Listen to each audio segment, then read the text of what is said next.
to do that. And with, yeah, beautiful. with the museum.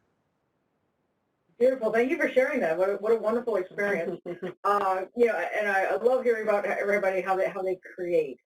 We've learned a lot just by listening to each of the panel members. Just share about themselves, share about how they view the valley and the state. So let's talk about communication and understanding and kind of where our society falls in all this. You can definitely argue that we are at a critical point when it comes to understanding other people's cultures in this country. So how do we build that bridge? This is a question I want to ask each of you. How do we build a bridge for better understanding and appreciation for the culture and the contributions of the indigenous people? How do we continue to build that so that it doesn't get forgotten and that it is appreciated and respected?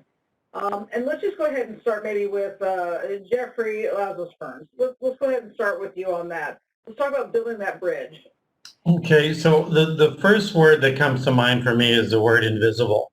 A lot of my work in arts and tourism, I work with many sectors of the public. Been in the special events industry for over 25 years. So my main responsibility has been bridging communities that otherwise wouldn't come together.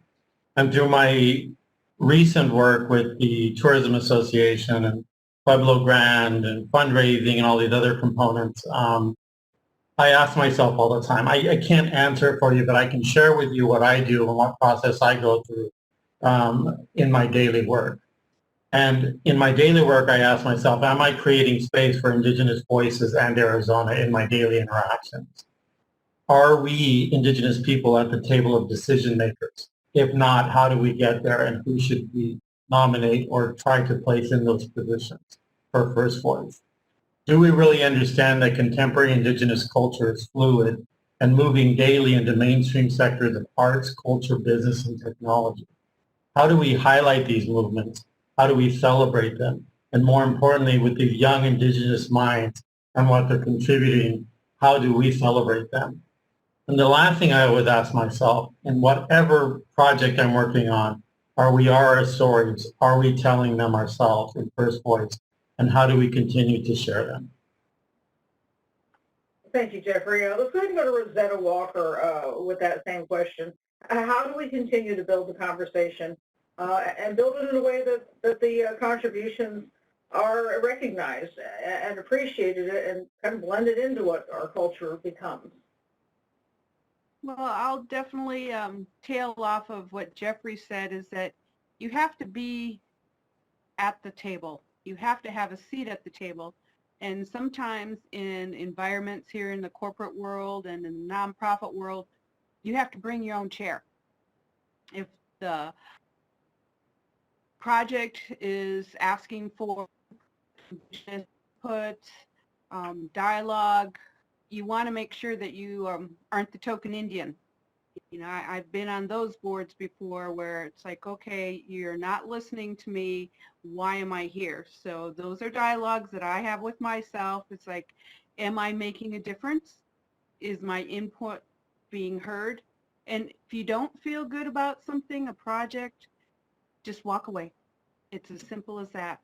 But you really need to make sure that our voice is heard, in all projects, in the classrooms. That's why I really, really like Pueblo Grande Museum, because their dialogue there, they have components where they bring the school kids in, they bring the teachers in, they have Teacher Education Awareness Week, and they do that next step to help bridge that gap, to bring the teachers on site. Well, not today, but in the past, they brought the teachers on site so that we can let them know the culture there, the culture that's been happening here in the Valley for hundreds of years, so that they can get their hands-on experience with rock art.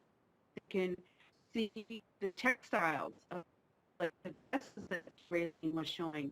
So you have to have those components in place. You have to be able to bring people into your organization. So we do that, I feel, very well at the museum. We have educated docents, and you got to realize everybody here at the museum, we're all volunteers. We do this on a volunteer basis. We sit on the boards, we sit, on the Indian market committees, and we're all volunteers. We do it because we do it out of the kindness of our heart and because we feel that we are giving back to the community. We want to make a difference in our community, and that is by education. Thank you very much, Rosetta. Let's go ahead and go to the journalist, Patty Talahangwa. Patty, I'm a former journalist myself.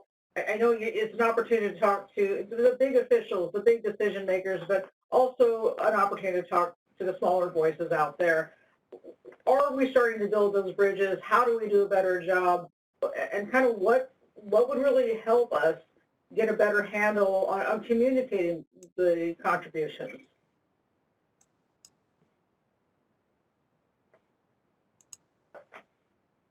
And Patty Talahangwa, are you still there, or just maybe needing to mute your microphone, unmute? There you go. There you go. Okay, I had to. So, Go ahead. yeah, absolutely. I think that broadening your horizons when it comes to reading Indigenous news. And so again, Indian Country Today, we cover everything and all kinds of topics and stories that are going on across Indian Country and in our Indigenous communities. So really broadening your horizons and looking for and seeking out that kind of information that's there, and learning about what's happening not just in Phoenix but across the country. And definitely, for every one of us, we can continue to be educated, we can continue to learn things, and that's taking that active role as an adult, as a community member, and really looking at who makes up my community here.